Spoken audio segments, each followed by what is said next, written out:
Bueno, mira, sí, nosotros tenemos en Asobené, aquí en Extremadura, más de 3.700 personas, de los cuales hay dos personas que han perdido familia, una de Mérida y una de Badajoz, y han perdido sus familiares ahí en esta tragedia de Vargas.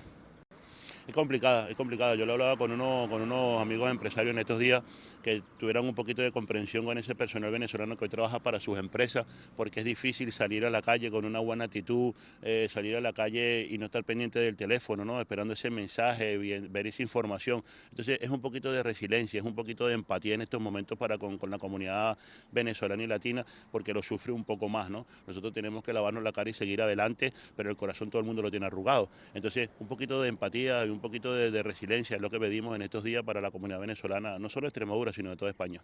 Mira, nosotros desde Asobené, que es la Asociación de Venezolanos en Extremadura, desde un primer momento tuvimos como meta la recaudación económica, ¿no?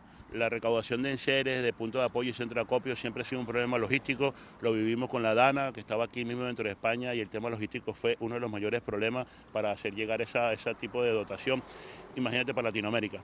Entonces nosotros nos enfocamos desde un primer momento en la cuenta bancaria, en el GoFundMe de la asociación, porque creemos que es lo más efectivo y eficiente en estos momentos.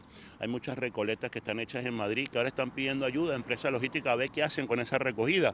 Entonces, lo importante es que nosotros que estamos afuera podamos un poquito mantener la calma y pensar en frío por esas personas que están allí que no tienen esa capacidad de organizar ni pensar. Creemos que la recolecta de enseres está muy bien, pero no es la manera más efectiva y eficiente de ayudar ahora.